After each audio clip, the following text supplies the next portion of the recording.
Hi, Deconverted Man here. So this is my final response, as it were, to Diffusion of Confusion's videos.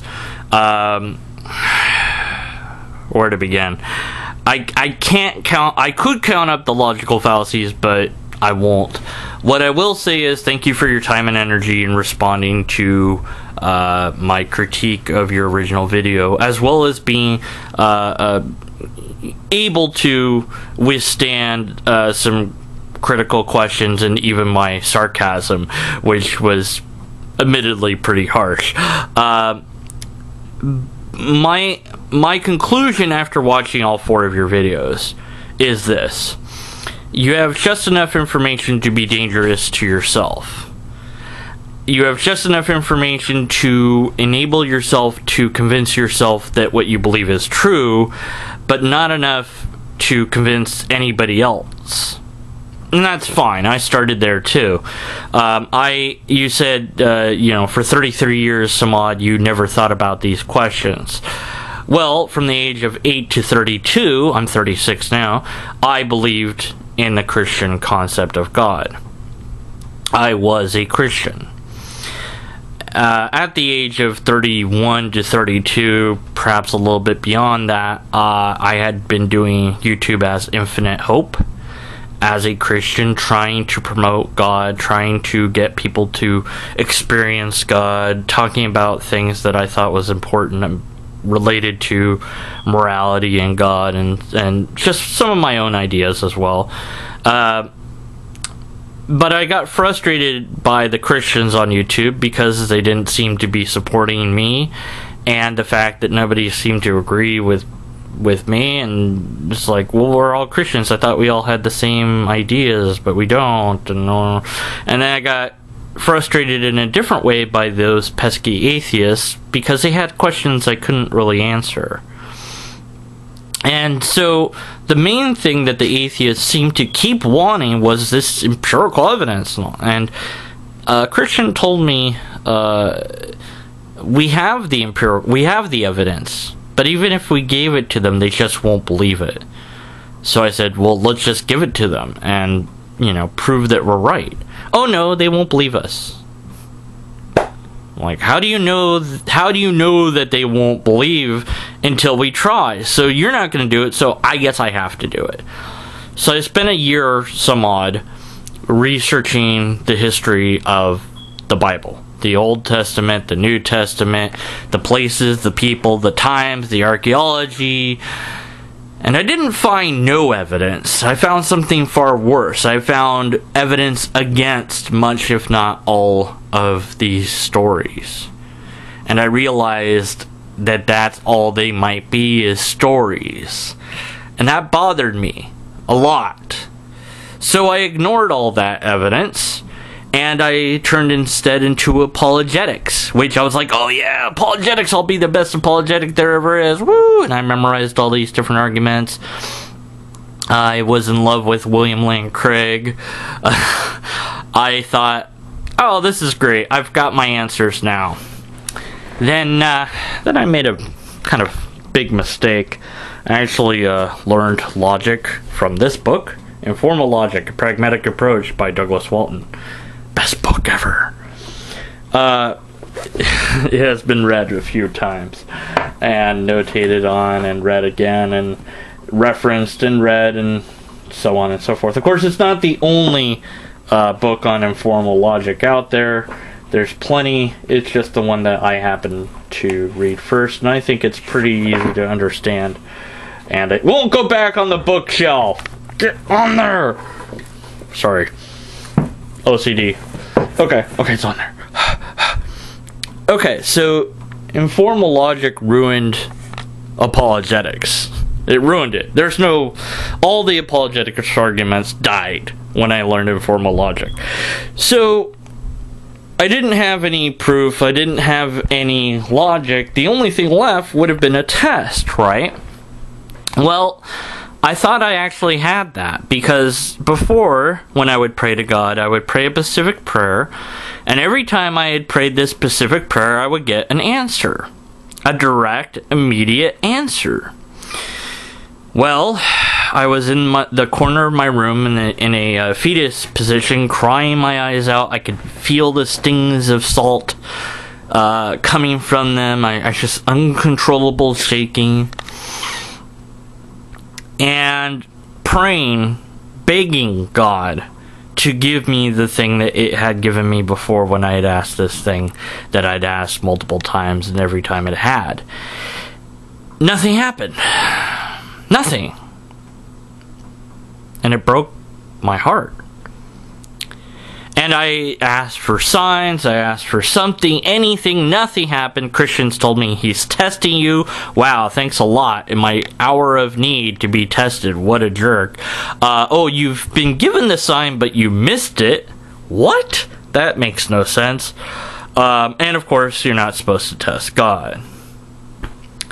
So, I had no reasons left to think that there was a God. And so I stopped. And it was hard, emotionally. But after I got over those emotions, I found something better. I found that learning about the world via the scientific method and utilizing informal logic gave me a sense of awe and wonderment beyond what I had ever felt as a Christian. Somebody said science can give you this feeling that religion can, and it's, for me, it's absolutely true. The Neil deGrasse Tyson series of Cosmos touched me profoundly every episode. So although you might in the end lose God, you'll find something far better, reality.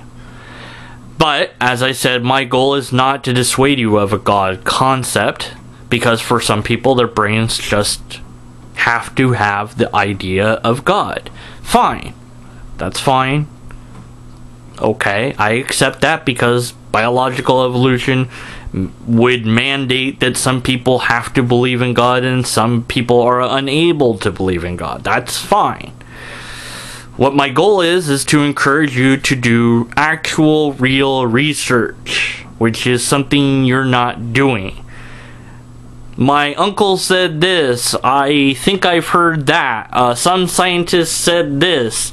Quantum physics. No. Stop on the quantum mechanics. Please don't go down that rabbit hole.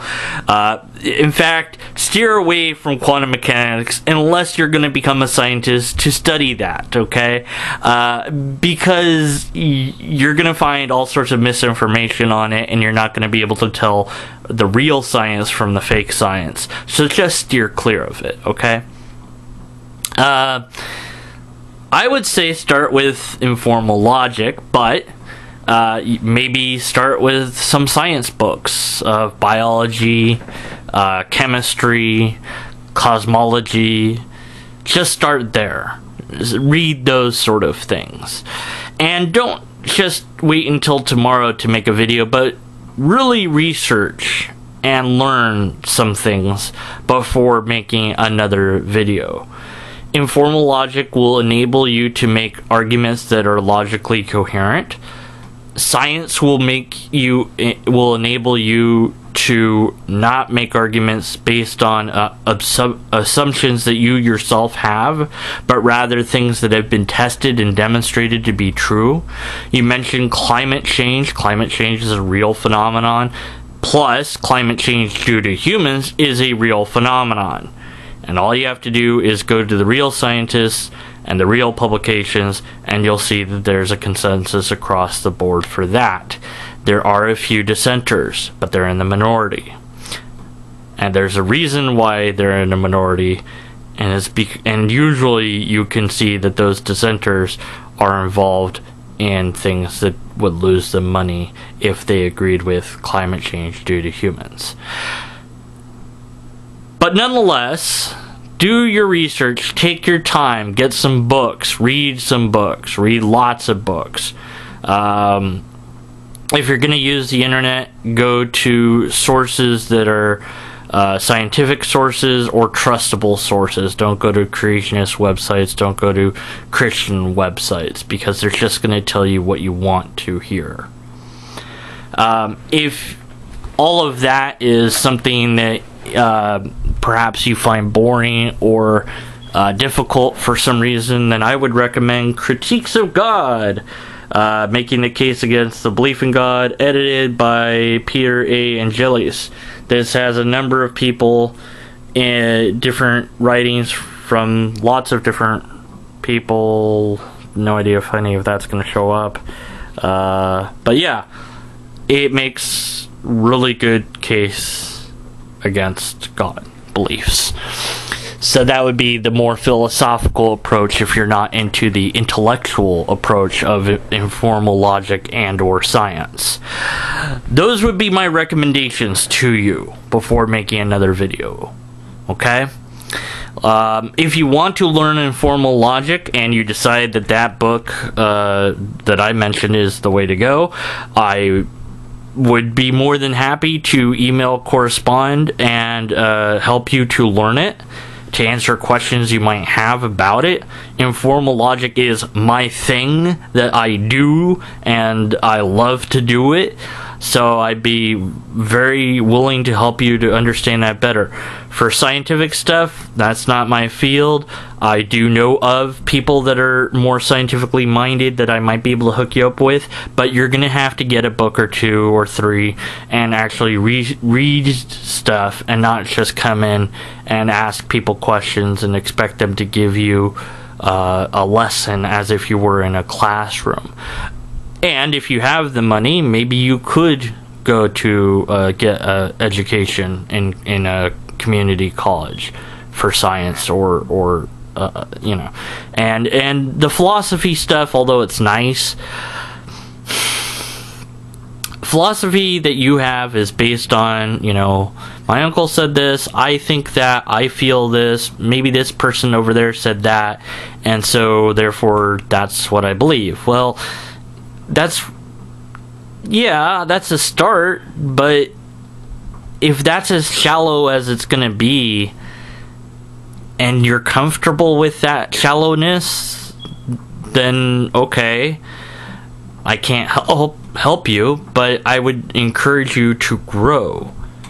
And to grow, you're going to have to put aside what you think is true, or be willing to question that which you hold to be true, and explore deeper. Until next time, remember, unless and until we have a logically coherent argument, we must be skeptical of the conclusions.